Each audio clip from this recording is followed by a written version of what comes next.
Are you working? What kind of work do you do? Welcome to the Philly EDC Holster Clinic, where Kydex craftsmen from across America and beyond are sending in their holsters for us to give them our honest feedback about what could be better, what could be improved, and what they're doing right. Hey, what's up, folks? We've been really behind on getting the Holster Clinic videos out. As you can see here, we've got a pretty big backlog of submissions, but also, as you can see in the background, the dungeon has been renovated. We lost a little production time and video making time as a result of that, and these submissions just piled up. Fortunately, I have somebody here to help me today. I'd like to introduce you guys to Jay. Jay's going to tell you a little bit about himself, and I think he's eminently qualified to assist me in the Holster Clinic reviews. What's up, guys? I'm Jay with Raven Concealment Systems. I'm one of the owners and one of the lead makers there. And we're just stopping by to visit John and see his shop and just bullshit about Kydex.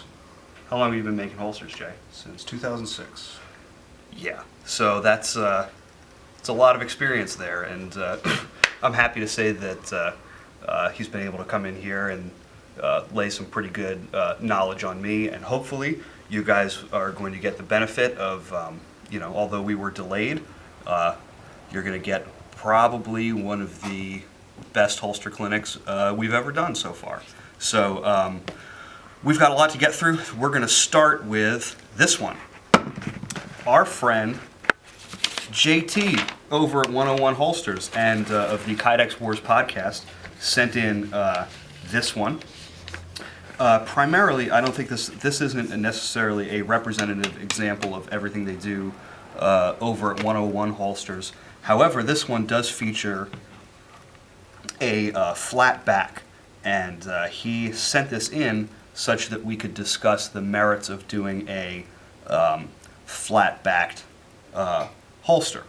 My initial impression of this is that having the flat back in some ways defeats the purpose of having a Kydex holster, because what happens is that the opening is not wide enough to accept a gun. So then you're stuck either in a circumstance where you muzzle yourself to get the gun back into the holster, and it collapses just like a leather holster would. Also, the injection molded bolt loops that exist are designed to a height such that they accommodate the extra girth on the back of the holster. So what you wind up with something is that the holster is going to lean far away from your body, and the reholstering is going to suffer to a degree. When we mold holsters, we speak in terms of like 50-50, 80-20, and that's the ratio of molding. If you want to do a flat back, kind of like a hybrid holster, you need 100% mold on this side. Otherwise, you just don't have enough room for the pistol.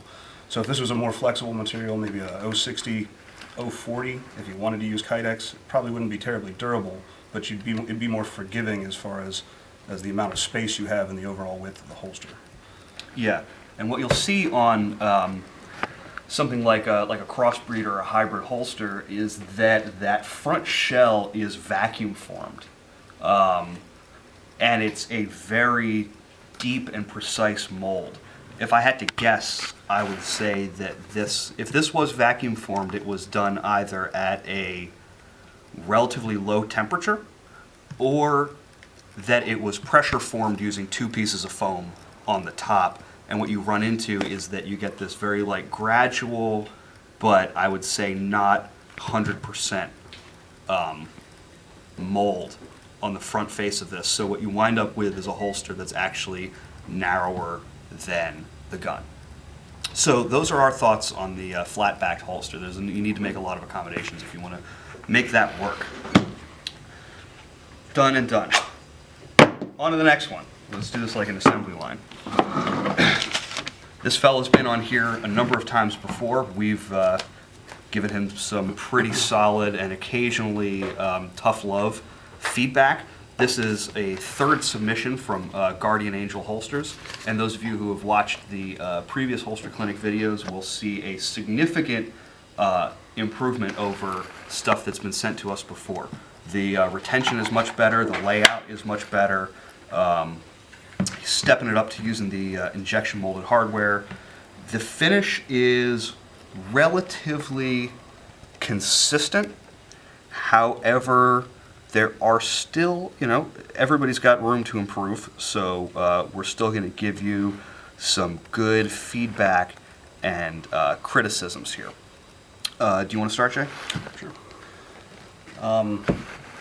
First thing I notice is this. I don't know if it's part of your site channel or part of the front sight, but it doesn't come all the way back, so it might be a catch point. I don't really know.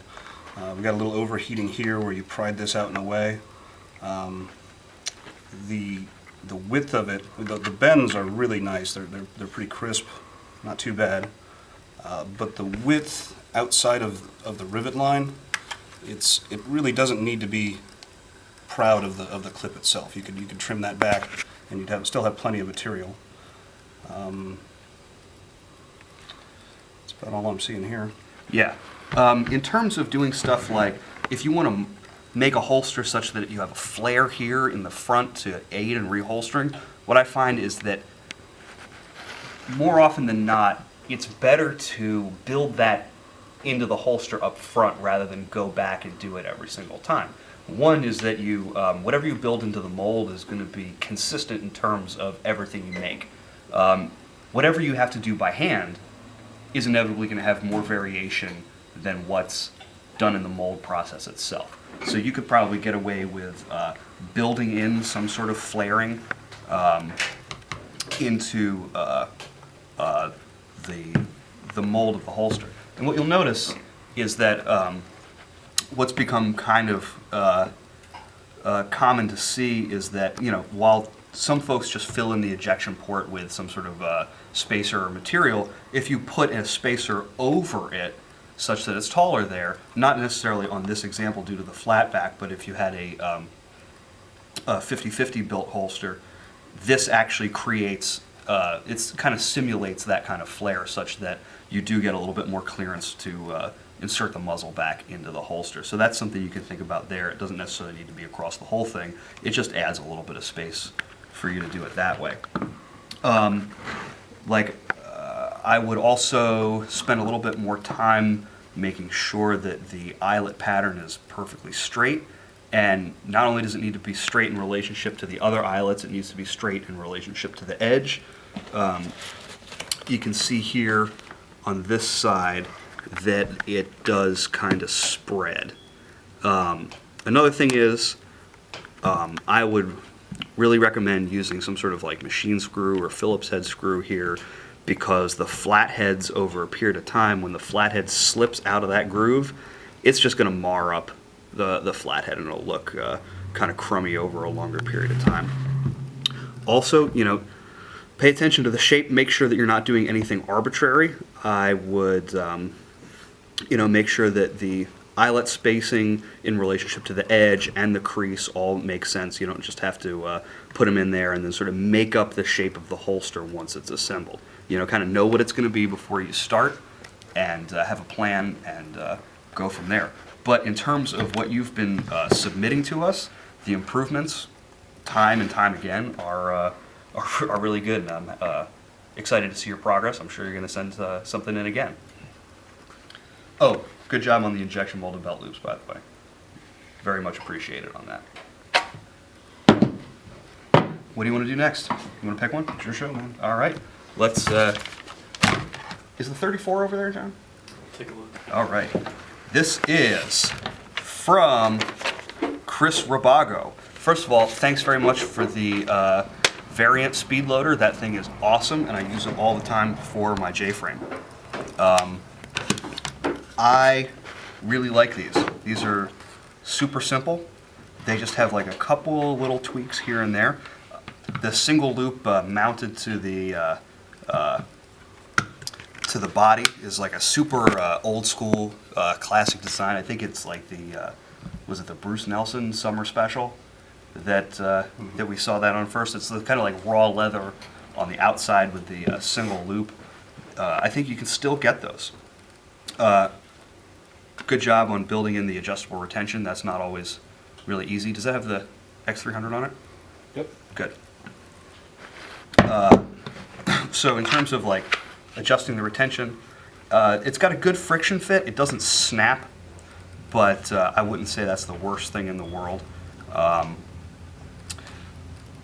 Couple things. I think this could be less sharp, for one thing. And additionally, you're getting a little bit of spread right here. That could be the result of not enough heat, not enough pressure, or taking it out of the press when it's too hot. You can get that'll like start to open up or whatnot. The finish is relatively consistent. I can still see some sanding lines in there. If you wanted to clean that up, that's fine, but I think for as simple as this is, you can still kind of go kind of raw. Also, what I've noticed is that you tried to set this eyelet in the area of the Kydex where it's still draping and it hasn't flattened out. What you can do is you can either, once this comes out of the mold, you can go back in with something and tighten that up. You can use more heat and pressure in your mold, or you can, what was I going to say?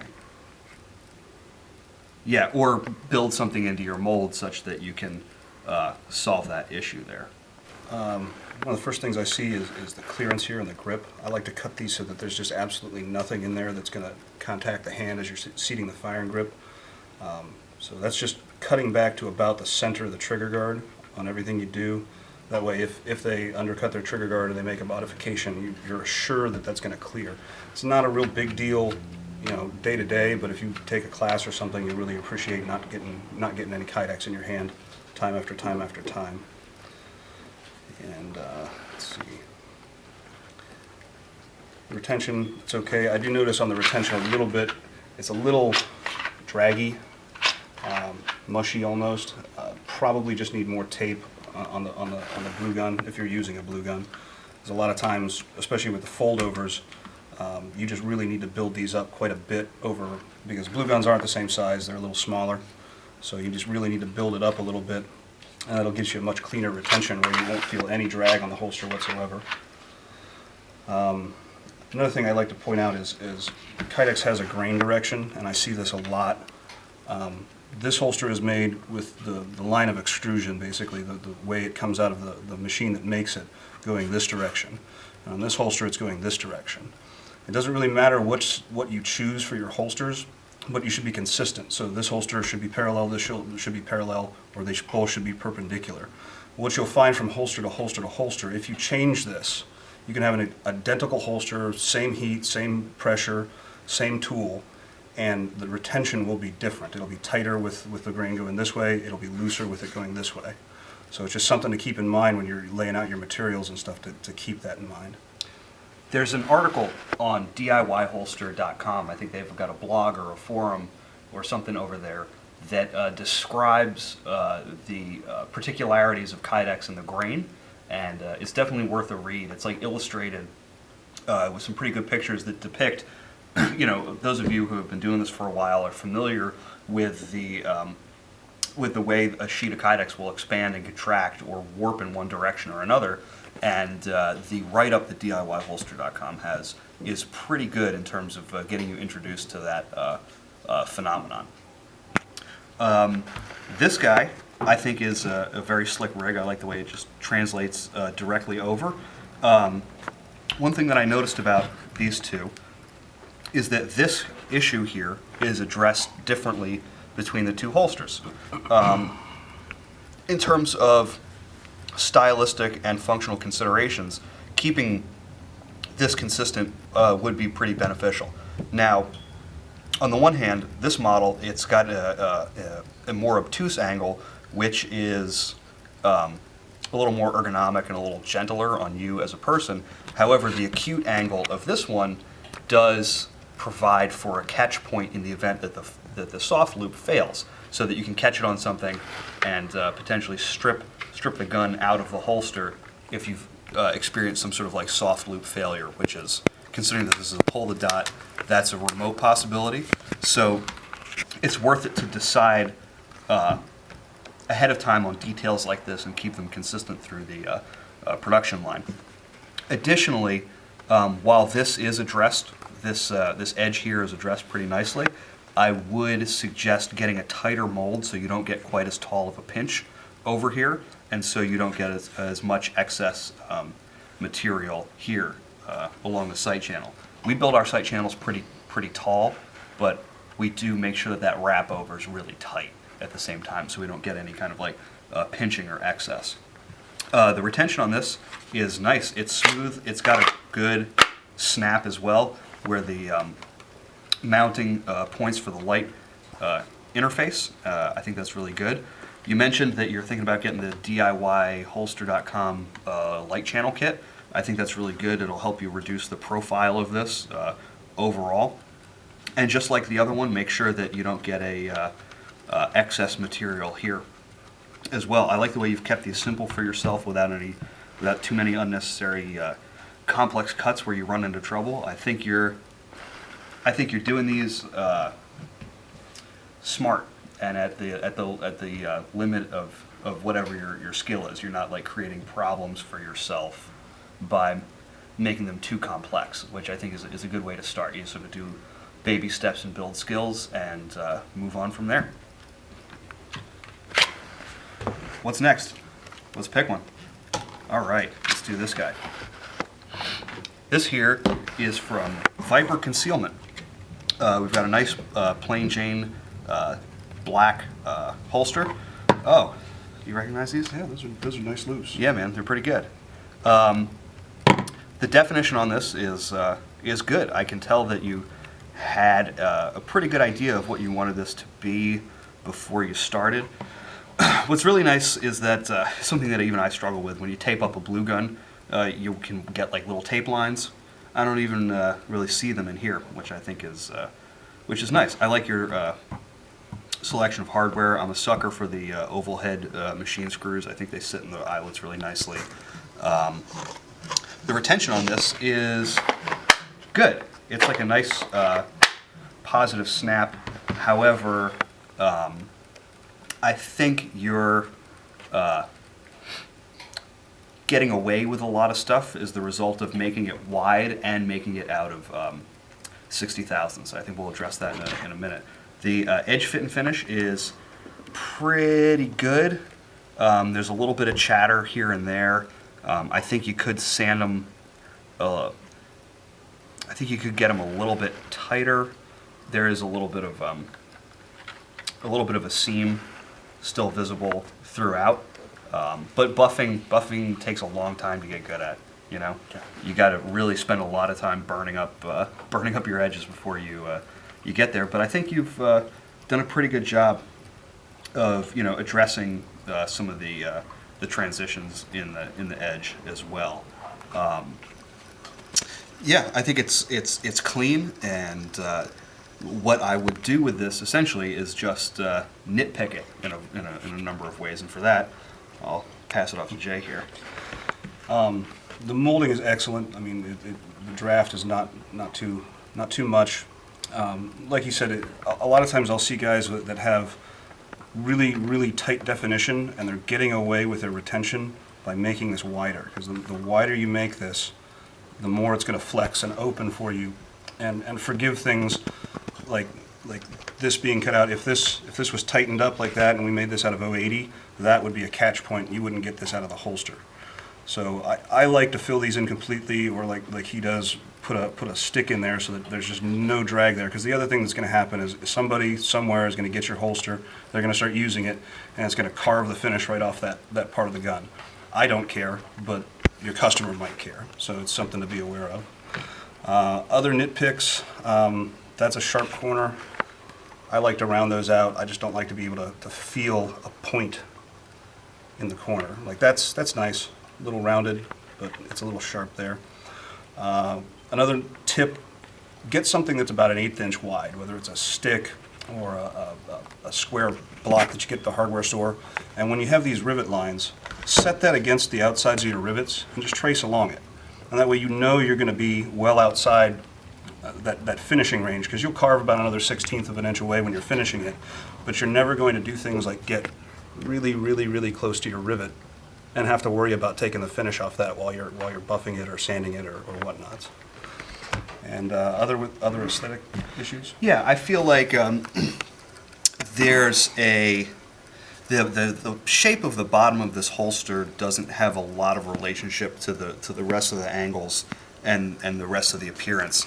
I think that, like we discussed in the other ones, there's a little bit too much material here. You can wind up with some interference. And this is clearanced for Ogre hands. yeah, gorilla hands. Now, for all I know, you are at home using one of those telephones that's got the really big buttons for the people with bad vision because your hands are so big. But generally speaking, most human beings aren't going to need this significant amount of clearance here. So if you can reduce that, I'd say you could bring that in even a quarter of an inch and still have plenty for even a pretty husky hand. Bring that in a quarter of an inch, you can bring all of these eyelets up a little bit higher, and then you can get a sort of cleaner edge along the bottom. Another thing is, when you do a significant cant molded into the holster, in some ways that can force the holster to be wider. What I prefer to do is once I get past a 10-degree cant, I'll actually offset one side higher. So if you want something like an FBI cant or a significant cant in your holster, mold it with a 10-degree cant, but make this purposefully like one eyelet spacing higher so that instead of canting the gun in the holster, you cant the holster on the belt. And that allows you to do things like keep clean parallel edges along the bottom so you don't wind up with this point here that does basically nothing. You can space these guys, these eyelets, a little more in relationship to what's going on with the appearance of the holster and crop that edge nice and clean so you don't get that funky overhang there. And that's it for this one. All right, so our last one here is from Crane River Industries, and there's some stuff about these that's familiar and some other stuff about these which I think is pretty cool. Off the bat, I like the little impressions, the maker's marks that are in these. I can tell you that it's pretty ballsy to do that on a fold-over holster, considering how tough these could potentially be to get out of the mold. I know that even if you like tape these on, sometimes these little letters or whatever will get stuck inside the plastic if you get a really tight mold. The edges, there's some sharpness here and there, but other than that, they're relatively consistent. Two recommendations off the bat. These are almost, these are way too tight. As durable as this system is, you're still potentially going to have problems with this holster, given how tight it is.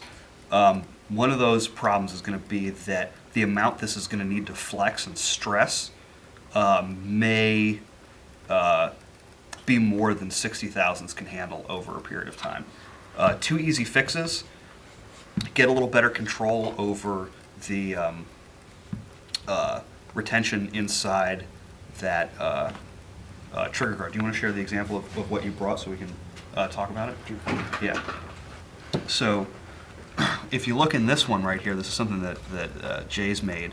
This is all blocked out except for that little bit right there, which engages the trigger guard. That's going to make it a little more smooth. You're not going to have quite as deep an indentation in there, and you can have more control over the retention.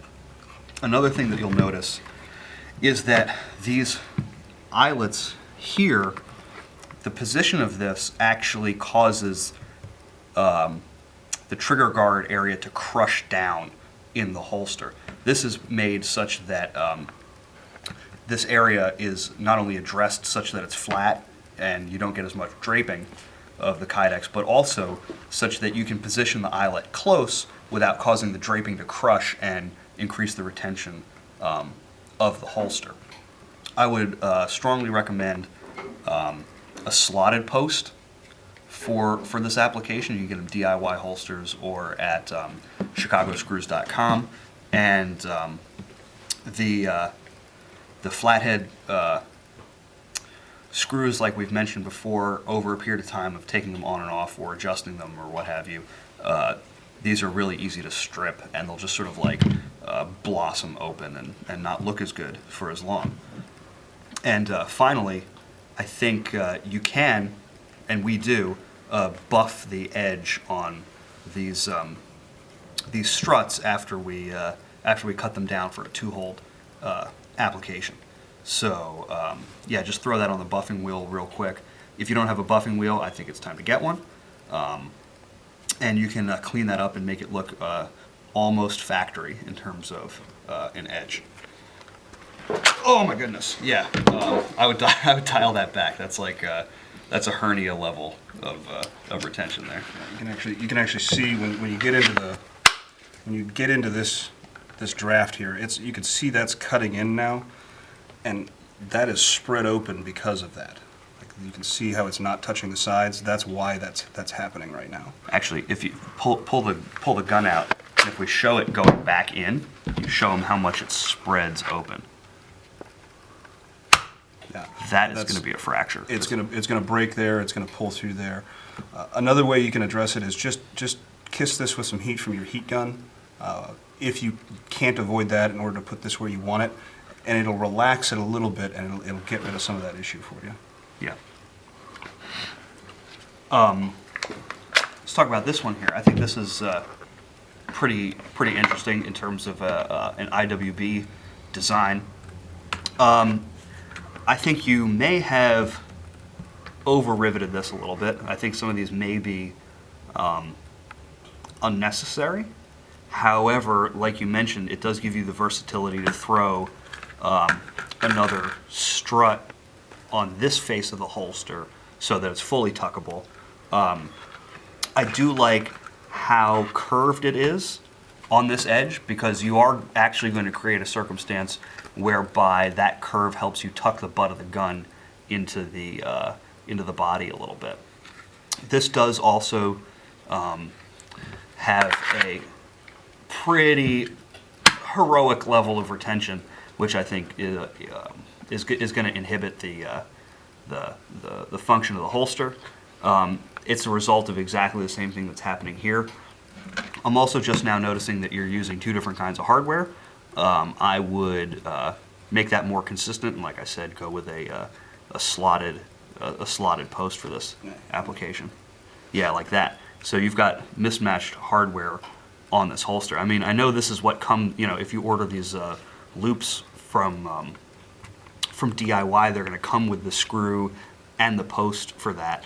Just get a whole bunch more of these posts and use those. Let's see here. These come in some longer sizes too, so I'd get a whole bunch of these long oval-headed screws for this application up here.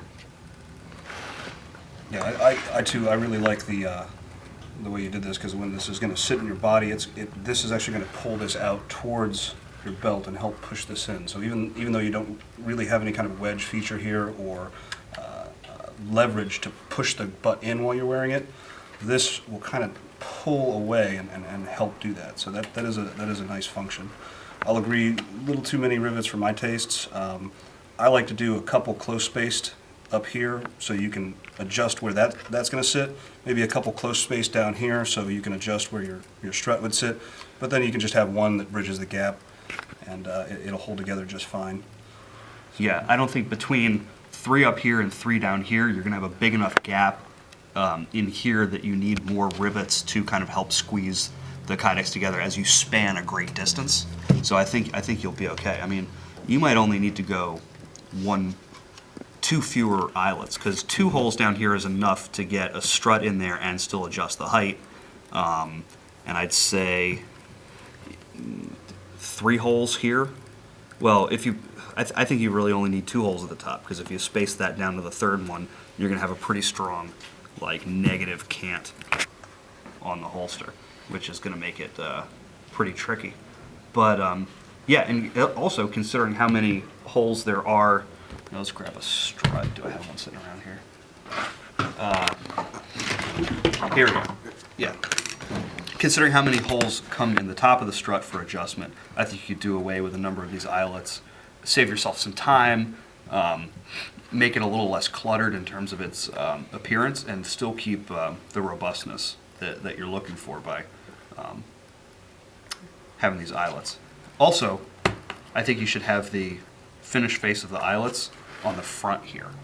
You know, on these, the spacer that comes with these tends to fit over the rolled side of the eyelet a little better than it does over the pre-flared side. And additionally, they're generally masked or hidden by the attachment of the strut and whatnot. On this side, considering how many you have, I would consider having the finished face of the eyelet on what would be considered the front of the holster, just for aesthetics. Other little thought I had, you cut it real close there on that eyelet. Probably should have either delete that because you're not using it, or get a little more material around it. There's one more thing. Oh, soft loops. What I've found with soft loops is we're going to turn these to generate our cant. And if you turn this one, now this is just general information. It doesn't necessarily apply to this holster. What I found is anytime you get to an unsupported position, it doesn't quite do what you want it to do. So you might want to put a little extra material there so that when the belt is on this, it's going to actually force in and hold the holster tight. So, Excellent. Hey Jay, thanks for coming to my shop and doing all these holster clinic problem. videos. Thanks for man. having me. Excellent. Hope you guys all have a Merry Christmas and a Happy New Year. And thanks again, as always, for sending in holsters. I can't believe how many people have sent in so far. And we're looking forward to doing more of these videos. Good luck with your projects, guys.